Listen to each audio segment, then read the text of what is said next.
Good evening. My name is Sandra Voltero and I'm your host, and this is Be Prepared. Be Prepared is a show here at BCAT Studios about health, wellness, and safety. We're sponsored by the Burlington Volunteer Reserve Corps. And tonight our subject matter is emergency preparation for people with disabilities. And tonight I have three guests. And we did part one in October, and now this month in November we will do part two. First of all, let me introduce Maura. Maura is from Burlington here, and Maura is the co-chairman of the Burlington Disability Access Commission. And the Disability Access Commission is the advocate for the town to ensure that all town and school public service buildings are in compliance with the ADA, which is the American with Disability Act. Welcome, Maura. Thank you, Sandra. And next to her is Susan Wolf-Fordham, JD, who is an instructor with the Department of Family Medicine and Community Health and director of the Emergency Preparedness Initiative at the University of Massachusetts Medical School's Eunice Kennedy Shriver Center. She is on several national and state advisory committees, and she is also a co-founder of the Special Needs Education Resource Center in Ukraine. She holds a BA in American Studies from Smith College and is a graduate of the Boston University School of Law. She was a federally funded LEND graduate fellow, and she is an MPA candidate at Suffolk University. Welcome, Susan. Thank you. And next to her is DaLonn Pearson. DaLonn is an emergency training coordinator from the Commonwealth of Massachusetts in the Massachusetts Office of Disability, which we know as MAUD, M-O-D. As an emergency preparedness trainer and local emergency planner, DaLonn conducts trainings throughout Massachusetts between people with disabilities and local emergency personnel to explore how to assure that people with disabilities have the assistance they need in times of emergency. Welcome, DaLonn. Thank you. Welcome back, guys. Two of you at least. Thank you. Welcome back. So, we'd like to talk a lot more about sheltering and the importance of it and the difference about sheltering in place and and what to do about shelters. Some towns are prepared to provide shelters and some aren't. So one of the things that is important, as you've been saying, is that people should be prepared with some kind of a kit. DaLonn, you want to talk about the kit that your organization provides? Yes, so for our program, we provide folks with emergency go kits.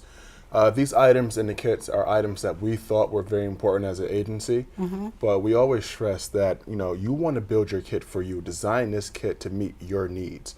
Some of the items that we have some emergency purified drinking water that will last for about 2 to 4 days. We have a personal hygiene kit. We have a first aid kit, emergency blanket, food rations, and for communication purposes, we have a 4-in-1 flashlight with radio, siren, also light, and can charge most cell phones. And we also have a battery-powered radio. Wow. All important items, I Yes. would imagine, yeah. And how does someone with disabilities get something like this? Yeah, so you will be able to contact our agency, and we'll be able to come out to your community. We work with disability-specific groups, independent living centers, council of aging.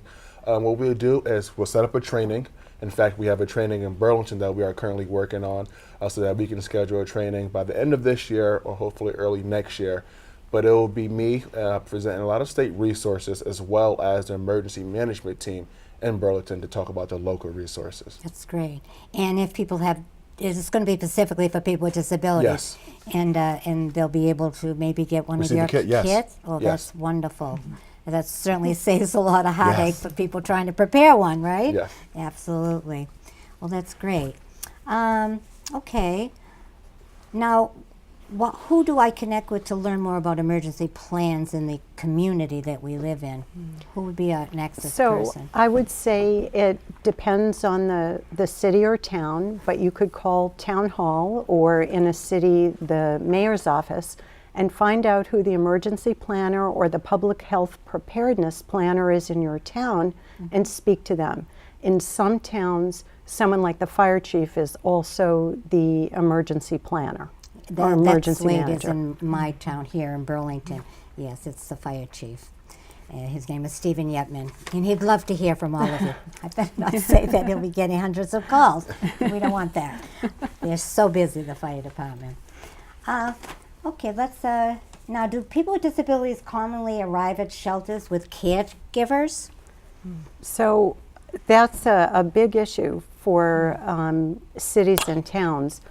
When we do training, we at the Shriver Center recommend that people with disabilities have those really tough discussions if they have personal care assistants or if they have some other type of caregiver. And we recommend that the towns say in their public education and information, your personal care assistant, your caregiver is welcome in our town's shelters, and their family is welcome in our town shelters. Yes, I would imagine, because not all shelters, you know, today we don't have medical shelters, I understand, in Massachusetts.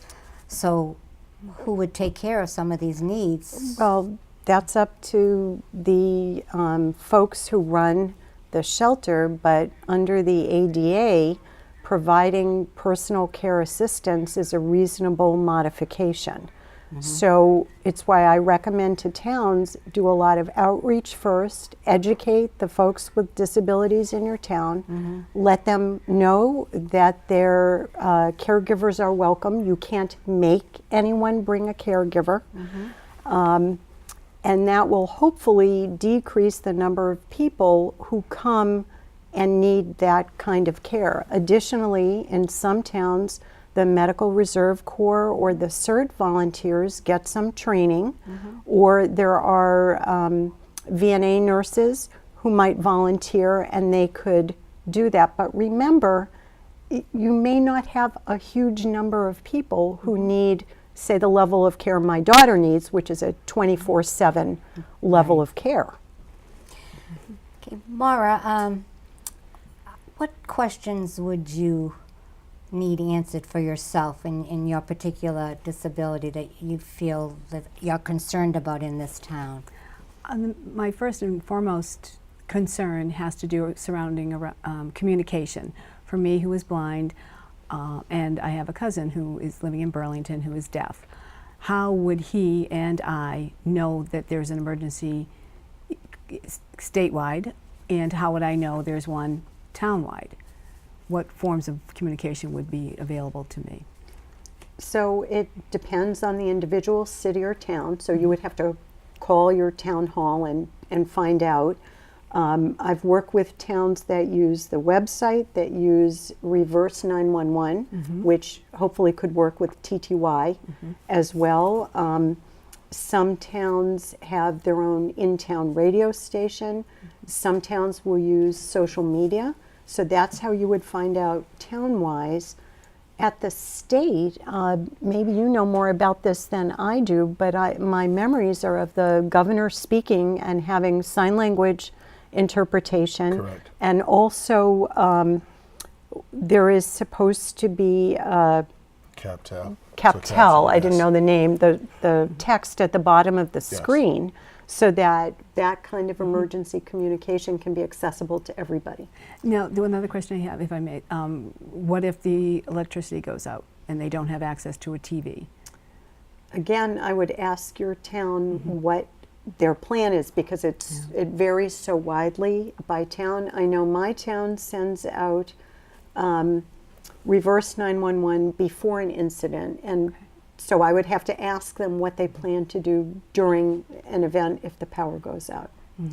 Yeah, we have in this town a reverse 911, which is very important, and which brings us to the fact that you have a telephone here that's one of those that are directly connected. You want to talk about that? Sure. So what we recommend, in addition to DaLonn's kit, is the old-fashioned kind of telephone. There's no answering machine. It doesn't require electricity. This little plug plugs into the little phone jack in your house, and often during emergencies when there's no power, this phone is going to work, at least until the phone lines go down. Also with cell phones, sometimes texting works even when cell service is down, so that's another mode of communication. But your question, Maura, goes to the fact that people need to think well in advance. What's my main mode of communication? What's my next mode of communication? Very true. Yes, thank you. Okay. Welcome. So what is the deciding factor whether a person should go to a shelter or a hospital depending on their disability? Who makes that decision?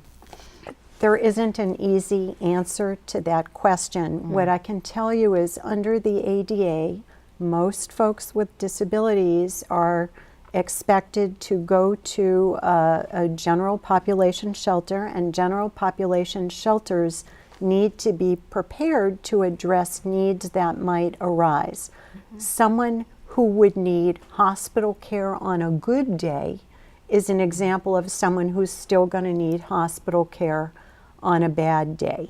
There's no straight line that gives you an answer. If you're on this side of the line, you should do this. If you're on that side of the line, you should do that.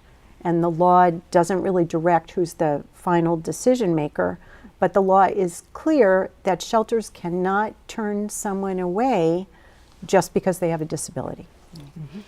Okay, and if someone has a CNI dog or a service dog, can they go into the shelter with that person? Absolutely. So under the ADA, there's two types of animals that can be service animals: dogs and miniature horses. And other types of animals don't count under federal law as service animals. And then when the person arrives at the shelter, the person who's doing intake or the shelter manager can only ask two questions. Is the animal a service animal needed because of a disability? And what functions has the animal been specifically trained to perform? So if, say for example, a dog alerts someone before they're having a seizure and they've been trained to do that, Right. that's a service animal. If a miniature horse is used to guide someone as they're walking, that's a service animal. Excellent. And it's a touchy situation because if someone comes in and they have a dog that has a vest on it that says service animal, they may be a comfort dog. They may be. The rules are that the dog doesn't need special registration or a special vest. And the rules are clear that comfort animals, which aren't specifically trained for a particular function, wouldn't be service animals under the ADA. But of course, a state or a town could decide to expand the definition of service animal. They just can't contract it under the law. Okay, so they could allow They someone could coming allow in with comfort the animals, comfort dog. absolutely. Okay, that's good to know. What types of things do people need to bring to the shelter? Say they're going to the shelter. What should they bring with them? You want to answer that, DaLonn? Yeah, I think, excuse me, I think what is important is making sure that they have things for themselves. Knowing your disability, knowing what you're going to need to maintain your day-to-day functions. And what I believe is really important is medication. Oh, yes. Okay, because if you go to a shelter and say, hey, I take a blue pill, they're going to say, but there's 1,000 blue pills. What's the need? You know, how often do you take it? Right. We know that medication is very important, and it also changes all the time. So having a current or updated list is going to be very important. So that's one of the things I would really stress about going to a shelter. What happens to a person who comes into the shelter in a hurry? They don't bring their medication or their information about their medication. What do you do then? I mean, I think it's safe to say that they will still receive help, but I think the best way to truly help yourself in a situation is, again, to have that initial planning process. Yeah. You know, knowing what your needs are, right? So that way, when it does come up, an emergency occur, you can go to the shelter and you're going to be okay because you've prepared for yourself. And how do we stress that so much with people to get them to be prepared? That is the big question. I You think know. that is the big question, and I don't think there's one right answer, except maybe to say to people, it's easy. It doesn't have to be tricky. It doesn't have to be costly. So, for example, what I advised my own mother to do was on an index card, write down her prescription information, the names of the meds, the dosages. So if she's ever caught without her med, she has the index card, it's in her wallet. Yeah. My daughter gets medicine 7 times a day, and I keep a spreadsheet that I made with me in my planner. So it's with me at work. My husband has a copy that he keeps with him. Yeah. So we always have a copy. That's really good. And I guess this brings us to what's been going on in the country right now with the hurricanes and down in Texas and Florida. And this should be an example of people not wanting to be prepared. I mean, some of them decided not to leave their homes. Some of them were okay, but some of them weren't. So what would you advise as far as, again, being ready because of this? So one thing that's unique about our program, again, is that we give all these kits out to the people who attend our training. So if you do nothing, you at least have an emergency kit that will be enough supplies to last you for about 2 to 4 days, whether you need a shelter in place. But I think the short answer is to take communication serious. You know, if it's a state of emergency or there's a disaster declared, take that serious. But again, you may start to panic if you haven't prepared or planned. Right. You know, so prepare ahead of time and plan. So when that communication goes through, you can go, okay, this is what we need to do. This is what I have to do. This is what my family has to do. And I can't stress that enough. Absolutely. I would second that and say, as we said in the first session, if the disability community steps up and volunteers with CERT or MRC or on their disability commission or works in some other way with their city or town about emergency planning, they're building those relationships.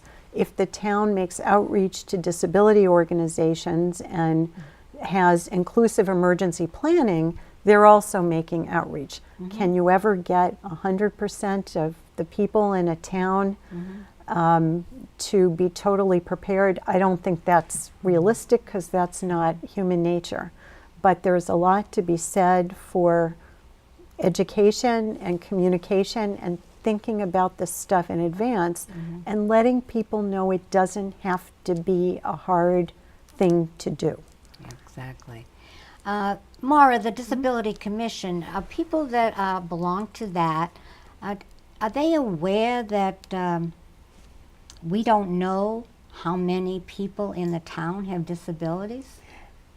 Yes, they are aware, and under our purview, we, as a commission, that's not something that we do provide. Not to say that we can't provide that, but right now that is not under our purview. We're more of an advisory committee.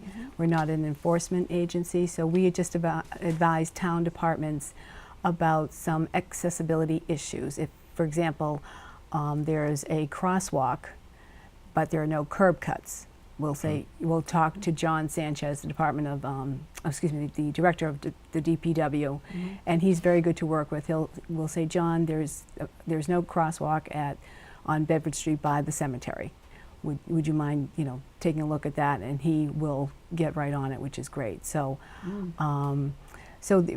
we as a Disability Commission can help in terms of advising department heads, but in terms of people with disabilities and having a database, I think Sue had mentioned in the October taping that it's all voluntary, and I believe the police station has some sort of record of some people that are listed on their database or registry. But I think one thing that my commission would probably need to do is to just let people in town know, hey, there is a registry, a disability index form that you can fill out and submit it to the police department and the fire department, just to let them know at least a number of how many people, or at least a general number of how many people in Burlington do have a disability. I think that might be our starting point and go with that and see how we go, how we do. So. Yeah. I also understand that Eversource keeps a list too, so people could notify that company.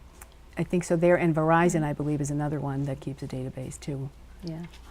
The town can also look at the American Community Survey, which is part of the census, and get some numbers. But again, all of these numbers are just data points. They're just points of information. They're not the whole piece of information.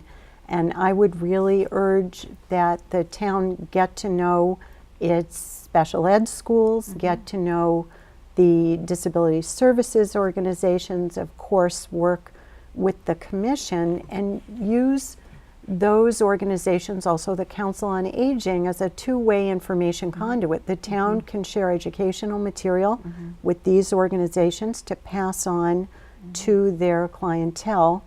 And the organizations can say, we're the Council of Aging, for example, we serve this many people, about this many percent seem to have mobility problems.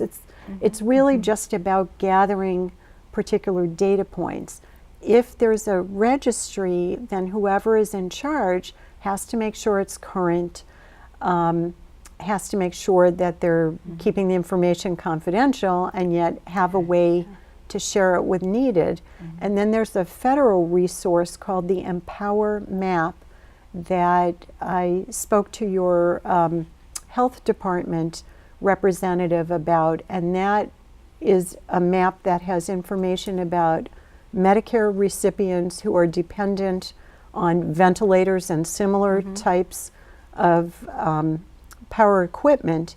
That information at a very specific granular level can be made available to the public health department in certain kinds of emergencies. So at that point they will have names and addresses of people who are at the most vulnerable. That's good to know that we have that. Sandra, may I just say something to Sure. what Sue just mentioned? And I think, too, the onus is on us, the person with the disability, when you're talking about that registry, that it has to stay current.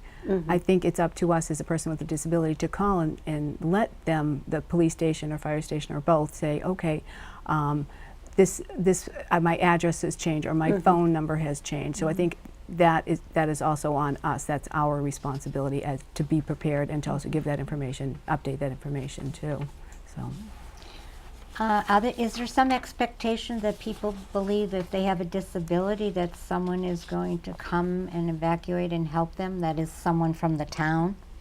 Is that an expectation, would you say, Mara? I think it really is all individualized. I know one of the other members of our commission, Kenny Tigas, he is a quadriplegic and is in a power chair. He is prepared. He has his wife and 2 kids, so he knows what he has to do. But I think there are some individuals that think, yes, I just have to wait in my apartment or my house and the fire department will come, the police department will come. That's not the case. Again, back to what DaLonn and Sue were saying, we as individuals, whether you have a disability or not, it's on us to be prepared ahead of time. So again, that's another part of the education piece that Sue was talking about. Because we have to think about our first responders are first of all out there taking care of whatever the problem is, first and foremost, and that we don't have enough people in our town or responders in our town to do that sort of thing. Right. So we do expect people to be prepared, to have family or friends or neighbors that can come to your assistance if you need help. You know, getting out of your situation and getting to a shelter even. So this is really important. So we're getting close to the end, so I'd like to have you take a minute apiece to give a last comment about this situation. Yes, excuse me. I want to say that people with disabilities, again, they want to be included because they oftentimes do feel like they're left out. Right. And they at least want to be educated on the local and state efforts of what's going on. And once they're involved, that's going to personally help them create a plan, you know, so that it works for them, and that if they have to go to a shelter, they now know what is expected. Exactly. You know, again, you mentioned earlier, people, they may think that something's going to happen when in reality, it may not happen. So you know, we do find that there is a disconnect, but we're definitely trying to bridge that gap and make sure that, like Mara said, that, you know, people with disabilities are also taking their responsibility for their own preparedness plan. Exactly. And then last but not least, I just want to say that by planning for people with disabilities, you are actually planning for everyone with a comprehensive plan that will be all-inclusive. Exactly. That's good, thank you. I would second what DaLonn said about good planning for people with disabilities is good planning for everybody in the community. And also when you're thinking about your own individual planning or planning for a child, again, do that what if thinking and planning. Think about your own risks. What if I use a nebulizer because I have asthma? What if the power goes out what's my plan? What's my alternative? And the farther in advance you can think that through, the easier it will be when it happens, the calmer you will be, and the quicker you're going to bounce back. And the other thing I would say, the Commonwealth is now doing more work with disaster mental health. We don't want to ignore the notion that a lot of these events can be traumatic, they can be stressful, and the Commonwealth has some resources, and a national organization called SAMHSA has some resources that are available to people. That's excellent, yeah. And we, as the Medical Reserve Corps, is also planning, we have people who do preparing them to deal with situations like that, you know, some behavioral health educators. So, Maura, would you like to say something last minute? Sure, I agree with what DaLonn and Sue said too, and I think for persons with disabilities, what we can do even tonight, just go on the town's website and see what information is on there about how the town is is prepared. Do they list where the shelters are? Just keep that somewhere close by so you don't have to run to your computer and say, oh gosh, where was that shelter? So look at the website. You could probably call the Board of Health and check with them to see where the shelters are if you don't have access to a computer. The other piece I would say, for me, the way I get information regarding emergencies is it's called the Mass Alerts. Yes. And I went to mass.gov and got that information, and signed up for that information, and it's been tremendous. It's really just recent, well, probably about 6 months ago, I got an alert at 2:30 in the morning saying there's a tornado, maybe a tornado in your area, and what it does, it listed all the cities and towns near Burlington, and it would it would tell you too if it was a high alert or a medium alert or a low alert. So to me, that's essential, and I believe you need a smartphone in order to do that. But if you do have a smartphone, I would highly recommend going to mass.gov and looking at mass alerts. Okay, thank you, Maura. That's important information for people. I'm sorry we have to close. This has been very informative. And I hope people will take to heart everything that we've talked about here and how important it is to be prepared and set up a kit and talk to your families and have a plan with them so you know where they are if something happens. And check with, like everyone was saying, check with your local organizations in town and find out what's out there, where your shelters are if need be. And I think we can all stay safe if we all work together to do what we need to do, basically. So again, my name is Sandra Volterro, and this is Be Prepared. And thank you so much for joining us. And I hope to see you next month when hopefully we'll be talking about another subject of importance. And that's it. Good night.